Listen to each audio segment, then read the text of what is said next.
Hello all, welcome to my channel. So ഞാനിപ്പോൾ ഇവിടെ നിൽക്കുന്നത് നിങ്ങൾക്ക് മനസ്സിലായി കാണും, കൽപ്പാത്തി ഗ്രാമത്തിലാണ്. അതായത് ഹെറിറ്റേജ് വില്ലേജ് ഓഫ് കേരള എന്നറിയപ്പെടുന്ന നമ്മളുടെ സ്വന്തം കൽപ്പാത്തി. ഓക്കെ, അതായത് പാലക്കാടുകാരുടെ ഒരു അഭിമാനം തന്നെയാണ് കൽപ്പാത്തി എന്ന് പറയുന്ന ഈ ഒരു ഗ്രാമം. അപ്പോൾ കൽപ്പാത്തിയിലെ ലക്ഷ്മി പെരുമാൾ കോവിലിലെ അഭിഷേകമാണ് ഞാൻ ഇന്ന് നിങ്ങൾക്ക് വേണ്ടിയിട്ട് അപ്ലോഡ് ചെയ്യുന്നത് കേട്ടോ. അപ്പോൾ അവിടെ ചെന്നപ്പോൾ വീഡിയോ റെസ്ട്രിക്ഷൻസ് ഒന്നും ഉണ്ടായിരുന്നില്ല.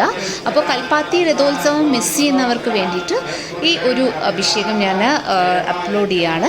സോ എല്ലാവരും കാണുക. അതുപോലെ തേരിൻ്റെ അധികം വിശേഷങ്ങളൊന്നും എടുത്തില്ല കേട്ടോ, കാരണം ഞങ്ങൾ നേരത്തെ ചെന്നു. അതായത് ഉത്സവത്തിൻ്റെ 4ാം നാളൊക്കെയാണ് നമ്മൾ ചെന്നത് അവിടെ. അപ്പോൾ ഫുള്ളായിട്ട് തേരൊക്കെ ഒരുങ്ങിക്കൊണ്ടിരിക്കുന്നതേ ഉള്ളൂ, ഡെക്കറേഷൻസൊക്കെ തുടങ്ങിയിട്ടേ ഉള്ളൂ. അപ്പോൾ എന്തായാലും ഈ ഒരു അഭിഷേകം നിങ്ങൾക്ക് വേണ്ടി ഞാൻ അപ്ലോഡ് ചെയ്യുകയാണ്. ദൂരെ ഇരുന്ന് കൽപ്പാത്തി തേര് മിസ് ചെയ്യുന്നവർക്ക് വേണ്ടിയിട്ട് ഞാൻ ഈ വീഡിയോ ഡെഡിക്കേറ്റ് ചെയ്യുകയാണ്.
ഒരു പൂജ ചെയ്യുന്ന വീഡിയോ ഞാൻ ഓൾറെഡി പറഞ്ഞ പോലെ കൽപ്പാത്തി തേര് മിസ് ചെയ്യുന്നവർക്ക് വേണ്ടി ഡെഡിക്കേറ്റ് ചെയ്തുകൊണ്ട് കൽപ്പാത്തി തേരിൻ്റെ അടുത്ത വിശേഷങ്ങളുമായിട്ട് അടുത്ത വീഡിയോയിൽ കാണാം. Till then stay tune.